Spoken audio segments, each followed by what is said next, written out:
In the shadowed heart of America's cities, an insidious blight festers within many Black communities, a void known as the food desert.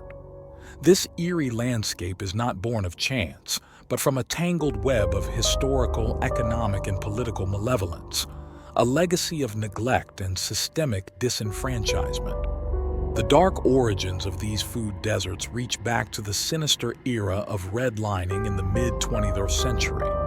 Under this cruel practice, banks and insurance companies etched red lines around Black neighborhoods, marking them as too risky for investment. Devoid of financial lifeblood, these areas withered, deprived of the grocery stores and essential services that might have sustained them. The specter of redlining left behind a barren landscape, where the specter of poverty loomed large and fresh food was a distant dream. Amid the relentless churn of history, the Great Migration saw millions of Black souls flee the oppressive South, seeking salvation in northern and western urban centers. Yet they found themselves ensnared in a different kind of trap: segregated neighborhoods with scant economic opportunities and crumbling infrastructures. As America's white populace fled to the gleaming suburbs in the post-World War II exodus, they drained the tax base and investment from urban centers, leaving behind a wasteland. The rise of behemoth supermarket chains in the latter 20th century only deepened the abyss. These giants of commerce shunned urban neighborhoods, deemed too risky and unprofitable, opting instead for the sterile safety of the suburbs.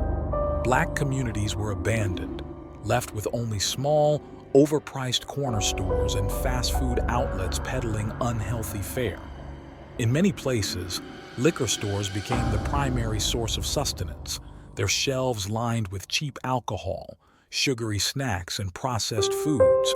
The chance of encountering fresh produce became a rare and precious occurrence, a cruel joke in a landscape of processed despair. The offerings of these liquor stores, laden with trans fats, excessive sodium, and refined sugars, further doomed these communities to a grim fate. Such foods, devoid of essential nutrients, contribute to high rates of obesity, diabetes, heart disease, and other chronic illnesses that plague Black neighborhoods. The relentless consumption of these unhealthy options is not just a physical curse, but a mental one as well. Nutrient deficiencies from poor diets can exacerbate stress, depression, and other mental health issues, creating a cycle of despair that is hard to escape. Legislation and lobbying have woven an even more insidious web, perpetuating the desolation of food deserts in Black communities.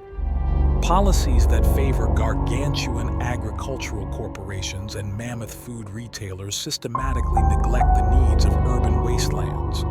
Subsidies flow to large-scale farmers of commodity crops, ignoring the potential lifelines that smaller, local farms could offer to starving urban markets. Zoning laws and local regulations stand like grim sentinels, barring the way to new grocery stores and allowing existing entities to maintain their stranglehold. In the dim corridors of power, food industry lobbyists pull the strings, ensuring that the policies they advocate for keep Black communities ensnared in nutritional deserts. Their influence stifles the political will needed to address the hunger and desolation, perpetuating a cycle of neglect and despair. Yet, amidst the gloom, there are flickers of resistance.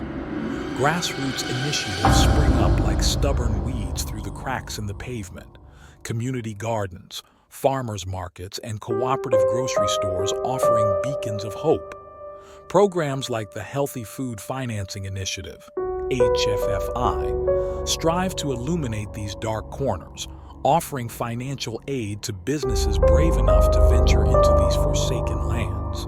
The struggle against food deserts in Black communities is a battle against shadows, a fight to undo the malicious legacy of the past. Only by confronting these historical and political demons can we hope to banish the specter of food deserts and ensure that all communities have access to the sustenance they need to thrive. The path is fraught with challenges, but in